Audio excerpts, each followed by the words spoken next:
เอาก่อนสิไปเลี้ยงงัวทุกคน หลังจากกินข้าวกินน้ำแล้วน้องๆกับสิพาเฮาไปเบิ่งธรรมศาสตร์แล้วก็ไปเลี้ยงงัวทุกคนเลยเพราะว่าน้องว่างัวโคตรหลายเลยพี่น้องบ่ได้ออบบ่มื้อนี้นะ บ่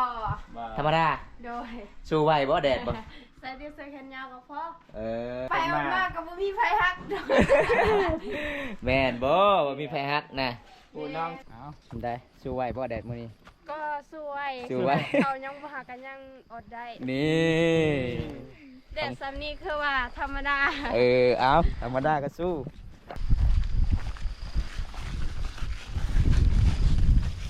ภูทางโน่นก็จะเป็นฝนตกแล้วพี่น้องเป็นหมู่บ้านอยู่กับตีนภูเขาพี่น้องเอ้ยหน้าเจ้าน่าจะใส่หยังคือแดงแท้ แดงเด้ก็จะด้วย เจะจักสันมื้อนี้นะจักสันเจะใส่มื้อนี้ สั้นเดียวพอดพี่กับบ่มีหยังคืออยู่ในเฮือนหั่นแหละ ฮอดพี่มีแต่ใจเนาะ โดยมี ออนไลน์เนาะเพื่อจะฮอดเที่ยงนาทุกคนเลยน้องๆว่าไปเลี้ยงงัวมื้อนี้สิพาเฮาไปเลี้ยงเฮาก็เลยจัดเต็มที่เพื่อ FC เดี๋ยวครับชมวิถีชีวิตสาวลาวสองไอ้น้องทุกคน ยุ่งหลายบ่เมื่อคืนนี่ ยุ่ง โอ้อันนี้ก็คือเขาเจ้าเฮ็ดตูบไว้บ่ บ่ บ่มี ตูบมันมีตูบอยู่แต่แบบมันอยู่บนตูบนำสัญญาณบ่แห้ง อ๋อ แต่คันฝนตกเลยจ้ะบัดนี้ ก็อยู่บนตูบหั่นแหละ โอ้ นั่งเศร้านอนกูเลยเดินยืนได้ก็เศร้าคือเศร้าอยู่ ชาวไหน แปะเองดิคือว่าโอเคอยู่ มีสัญญาณบ่สัญญาณ มันจ้างเลยเรียง มีเจาะเดินเต่าสาว ถึงจะได้เลยโทรไปแล้วใส่ใจเขาหลายก็เลยหน้ามันแดง ในนั่นบ่ฮะแม่นบ่สาวแพงมาฮะ อันเกิม อังเกิมอ่ะ โดย คอยฮักเจ้าหั่นน่ะ อัน cứ bên mây เอาอยู่ผัวอยู่เก้าเยอะตาใหม่ này tôi thấy lo phụ แต่เพิ่นแกเวลาที่ยากว่าตะมายาวแบบเก่งใจแก và là cả không chụp phụ ăn phụ gì cóมื้อนี้สิพาซอยน้องไปเถียงนาคันคำนี่เมื่อบ่ได้พี่น้องนอนจุดนี้เลยได้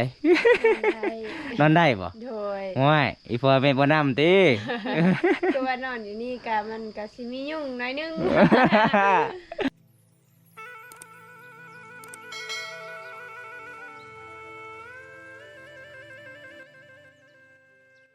โอ้เอาก่อนสิไปเลี้ยงงัวทุกคน หลังจากกินข้าวกินน้ำแล้วน้องๆก็สิพาเฮาไปเบิ่งธรรมศาสตร์แล้วก็ไปเลี้ยงงัวทุกคนเลยเพราะว่าน้องว่างัวโคตรหลายเลยพี่น้อง บ่หลายเพิ่นว่า30 เจ้าบ่ได้ออบบ่มื้อนี้นะ บ่ บ่ ธรรมดา โดย สู้ไหวบ่แดดบ่ ใส่เสื้อแขนยาวก็พอ เออ เชิญชาว ออกไปมากๆก็บ่มีไฟฮักโดย แม่นบ่ว่ามีไผฮักนะ ปูน้องชิวๆปูน้องเลยสุดชิวๆเลย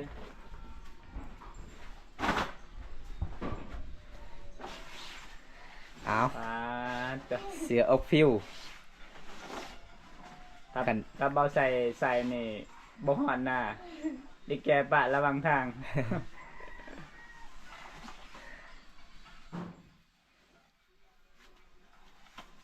อย่าออกแดดนะทุกคน สำเนียงบ่เจ้าบ่ สำนี้ก็ เอ พอ ค่อยๆเจออยู่ป่านี่ค่อยนี่นอน นี่ทุกคนน้องๆก็สิออกป่ามื้อนี้ทุกคนเด้เห็นบ่โปสาวเพลงมาจักสันอันนี้นะสามเสื้อได้จักสันเสื้อน่ะสามโอ้พี่น้องเอ้ยเอาจังได้ก็จัดไป3-4 เฮ็ดมื้อนี้ออกแดดตากแดดทุกคนส่วนบอมต้ากับสาวกาดโอ้ยเอาธรรมดานี่แหละเฮ็ดหยังบอมต้ามันก็ดำอยู่แล้วบ่สาวเพลงมาเวลาเจ้าไปเลี้ยงงูอันนี้เจ้าบ่ได้ถือเขาไปนำบ่อดเขาเลย ไม่ถือไปเลย โอ้แม่ถือไปแล้วโอ้หลังจากที่น้องปล่อยประมาณจังโมงตอนเสาร์นี่นะ กะ10 โมง 10 โมงตอนแรกเด้เอาเขาขอกเด้ 5 โมง 5 โมงเนาะโอ้เป็นได้มื้อนี้แดดมื้อนี้สู้ไหวบ่ ซื้อได้ สู้ได้เนาะบ่ไหวก็ต้องสู้ทุกคนนี่ตามติดวิถีชีวิตสองไอ้น้องหมู่บ้านนี้ทุกคนเป็นหมู่บ้านที่อยู่กับธรรมศาสตร์สดๆงดงามเลยทุกคนหมู่บ้านนี้บอกเลยว่าสาวลาวใจดีหลายพี่น้องทางที่ดีทางใจดีทางขยันหลายทุกคนเลยนี่ ขันเจออยู่กลางทางนี่โอ้ยคือสีลงแน่นอนเลยทุกคนเลยบ่แม่นว่าสาวพิงมาละอันนี้พี่น้อง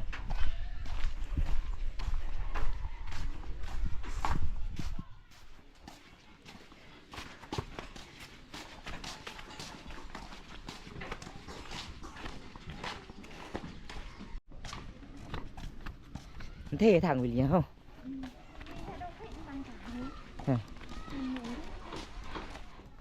กลางอาเลยว้าทุกคนมาเขตนี้ส่วนไรเขาเจ้ากาสิมาเฮ็ดน้ำไม้ลาเด้เห็นบ่เขาเจ้ามาต้มพี่น้องเลย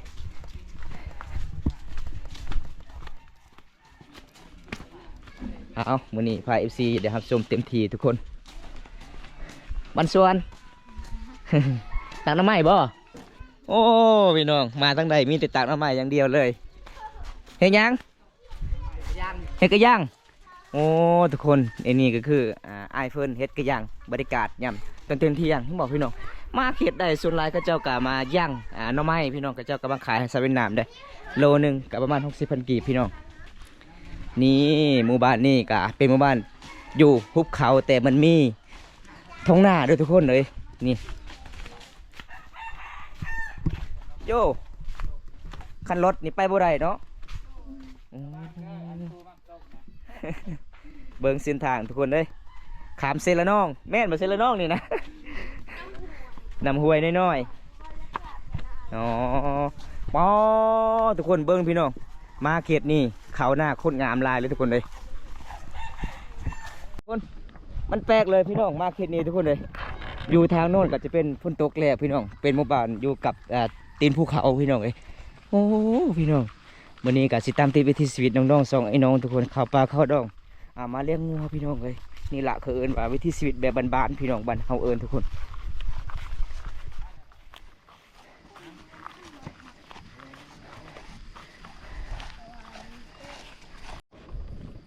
เอาได้สู้ไหวบ่แดดมื้อนี้ก็สวย สู้ไหว เขายังบ่หากันยังอดได้ นี่ แดดซ้ำนี้คือว่าธรรมดา เอาธรรมดาก็สู้เต็มที่ทุกคน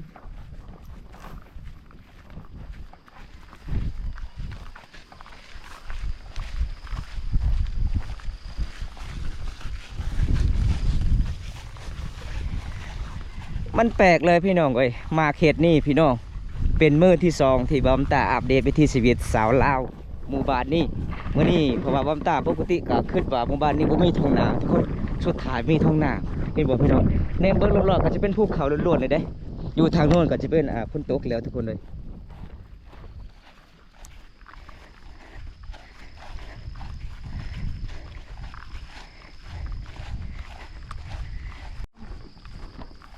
เอาตอนนี้ก็สิฮอดเที่ยงนาแล้วพี่น้อง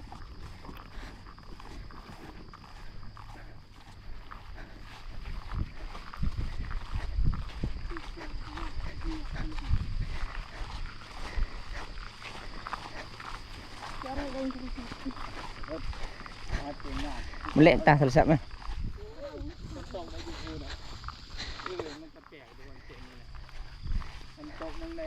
เอาตอนนี้ก็หอดเราเข่าที่น้องๆเลยทุกคนโอ้มี2บอลเลยทุกคนเลย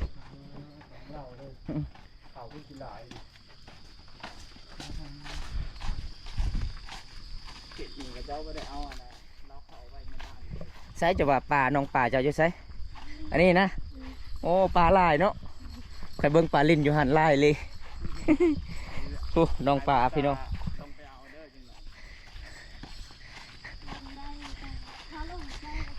บ่ได้ขั้นบ่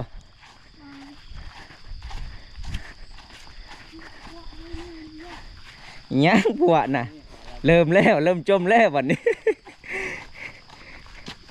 ใส่งัวเจ้าน่ะจะว่างัวนะเขาปล่อยแล้วเอาพอดีฮอดทงหน้าเป็นยังไง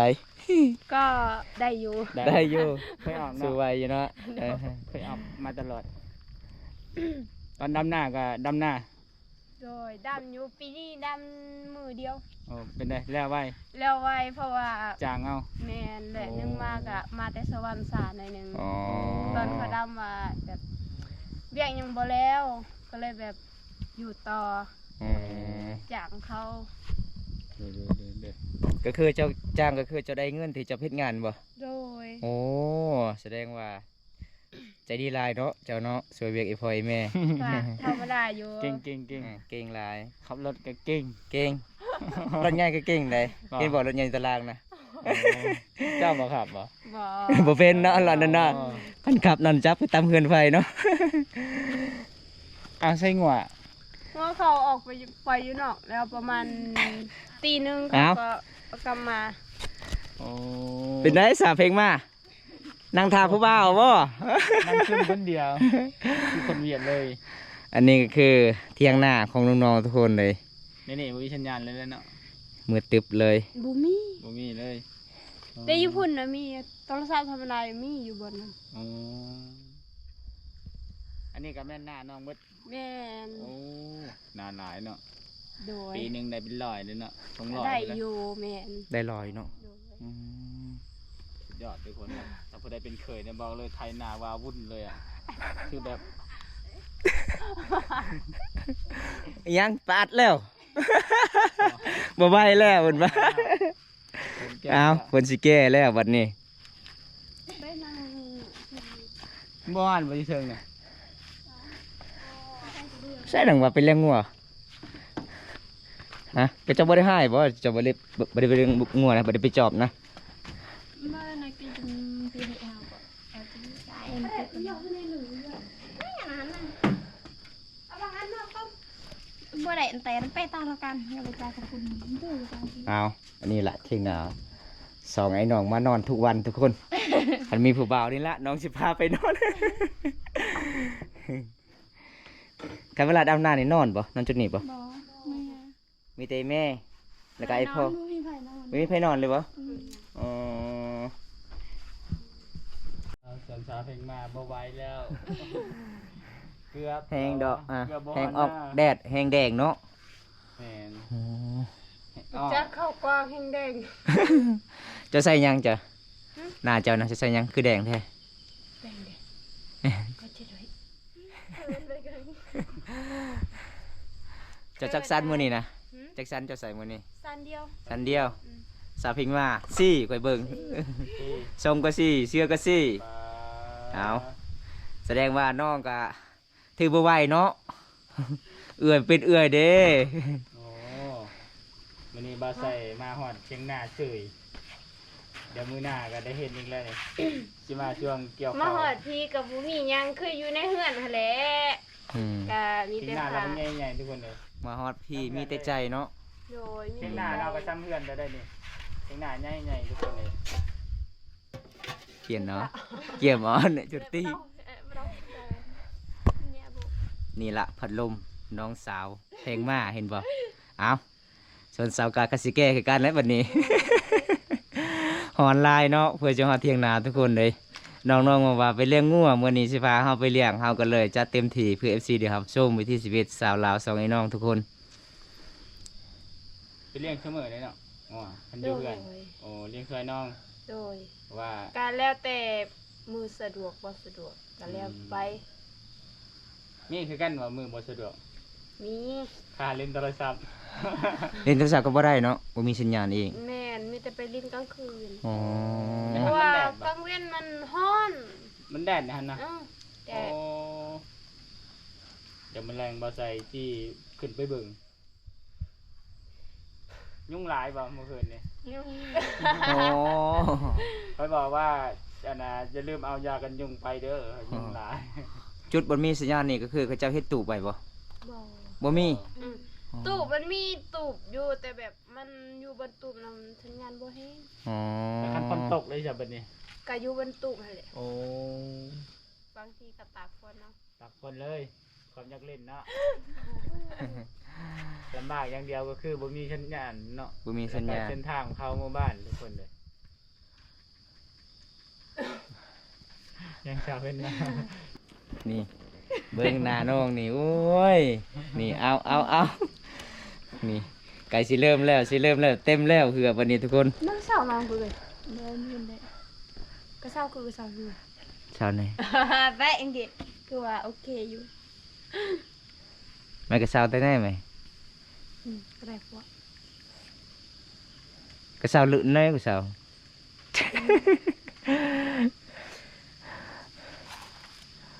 ไม่จุ๊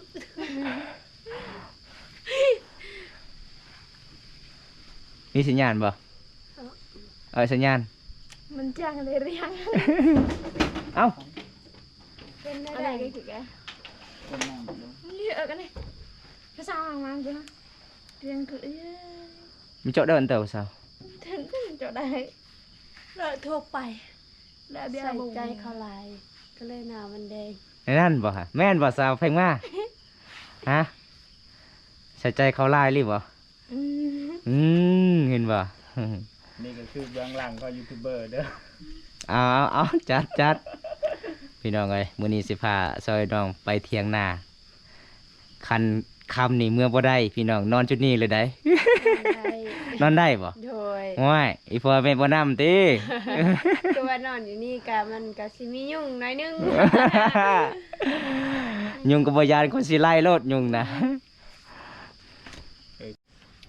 ทาเคคำทาเค ไอ้ประคำมวนขอบใจได้พันใจไง เมาแดด ก็โหดไม่หอยหรอ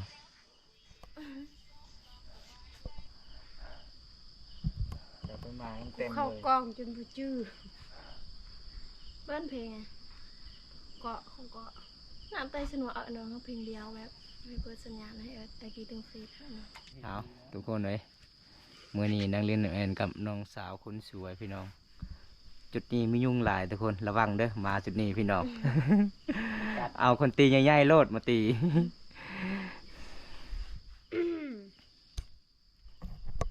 มากับบ่มีหยังกะซ้ำนี่แหละก็คือแบบบ้านน้อง มีหยังที่น้องว่าบ่มีหยังที่น้องว่าให้อายเฮ็ด ไปเลี้ยงงัวเด้อ มีคือบ่เลี้ยงงัว ก็คือวันนี้เขาใส่กับไอ้บุตตาชิมาเลี้ยงงัวซอยสองสาวนี่แหละ แม่นมืดมือมื้อนี้นะ แม่นบ่ แม่น โดย จะสิไปใหญ่งัวจะเจอจะบ่งัวเขา จื้ออยู่บ่งัวนะ จื้อ บ่อ้ายน่ะเจอจะบ่งัว บ่จื้อ ไปไล่เอางัวเขา งัว30ปลายโตจื้อบ่ได้ มันก็แบบอันนี้ก็อยู่ตรงหน้าเลยทุกคน เจ้าจะจื้อหมดบ่งัวเจ้า จื้อ อีหลีบ่ โดย 30ปลายโตเลย โดย โยจำได้อีหลีเนาะ จนชาวเพ่งมาได้เจอบ่บ่เจอ บ่จื้อเนาะจื้อแต่อ้ายเนาะ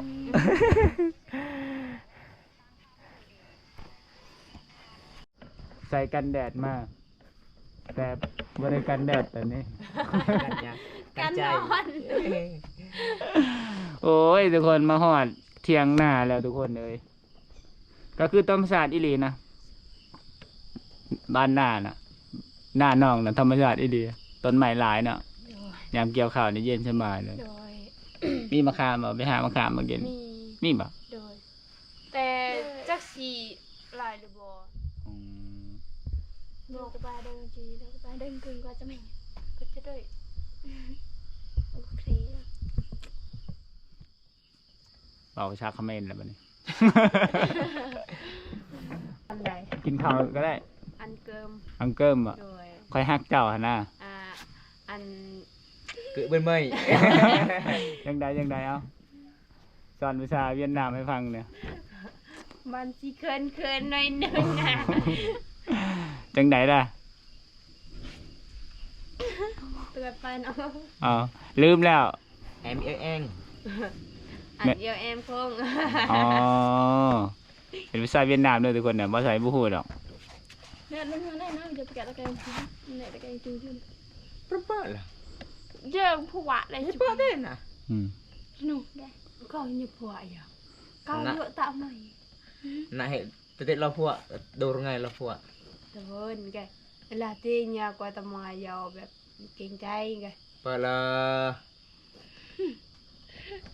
các ông chụp phụ ăn phụ kỳ có เมื่อตะแกรงอยู่เนี่ย ทุกคนหลังจากทำมาลิมาแอนกับสาวลาวสองคนตอนนี้ครับกาสิไปเบิ้งงัวทุกคนเลย บ้านกูตรงบ้านกูตรง ไม่เปาะอ๋อเด้อ แกงมูดไหนมันล็อกไว้เหรอ บ่ใช่รหัสบ่ ฮะอ๋ออันไหนแต่แกงมูดจานเลย ป่าคือสิหลายเนาะน้อง อืม ป่าธรรมชาติ เลือกบ่อน้ำนองนี่ป่ะโอ้น่าจะมีจระเข้เนาะ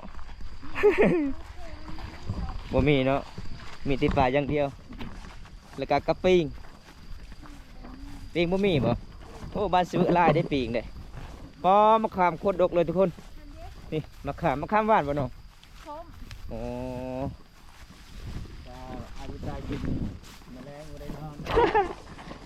งาม อันนี้ก็น่าน้องบ่นี่บ่ ตายก่อนกด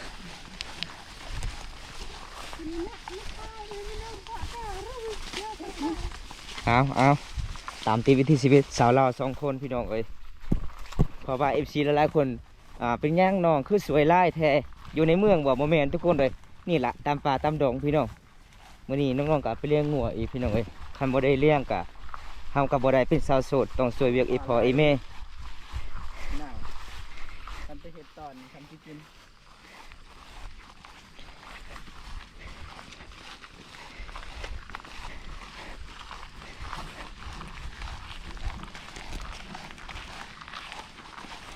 ตามติดชีวิตชาวลาว โคตรงามเนาะเขาวหนาเท่านี้เนาะ แม่น บ่ได้ใส่ปุ๋ยบ่โอ้ ใช้ใจอย่างเดียว นี่คำคมเก้งหลายสาวกาด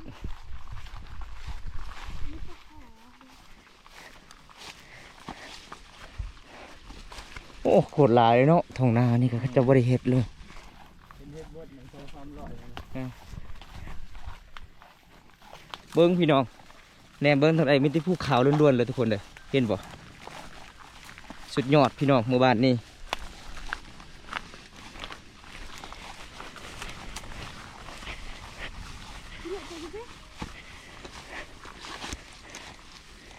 โอ้ มีรหัสเนาะ รหัสรหัสหลายแล้วเอาเอาแล้ว ลักนะ ล็อกอะไรแม่หืม เบิ้งอากาศประซิวบ่ โอ้ยหลายได้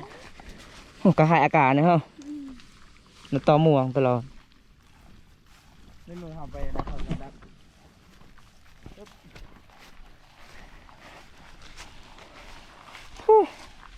หอดบ่น้องๆยังงัวแล้วทุกคนเอ้ย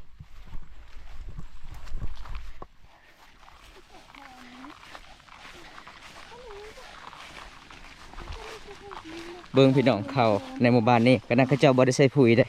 เพราะว่าหมู่บ้านนี้ก็ปุ๋ยก็คือมันลงจากในภูเขาพุ่นละพี่น้องเอ้ยปุ๋ยที่เขาเจ้าเฮ็ดให้เฮ็ดช่วงเขาเจ้าจูดเห็นบ่พี่น้องมันก็ไล่มา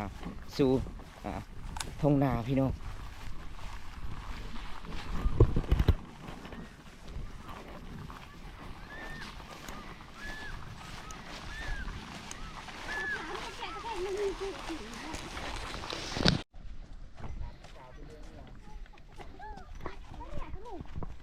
เอา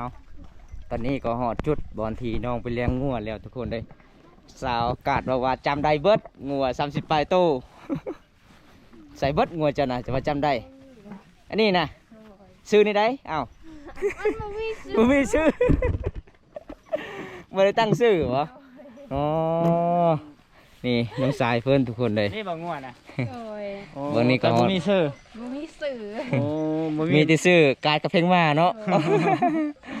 บักดอนบักแดงกับบ่มีเลย บ่มี เอิ้นนั่นยังใดเวลามันไปอ่ะ คืองัวญาติเฮานะ ว่ะตก มัน ใจ บ่เคยเห็น ในนั่นบ่ โอ้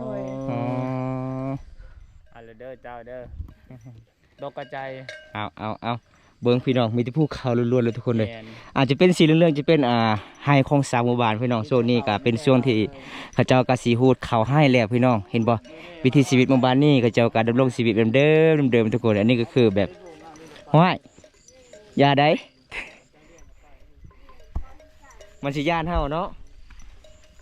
ม่วนเนาะสาวเพลงมาเบิ่งธรรมศาสตร์หมู่บ้านเจ้าโอ้ม่วนหลายเลยเท่านั้น มี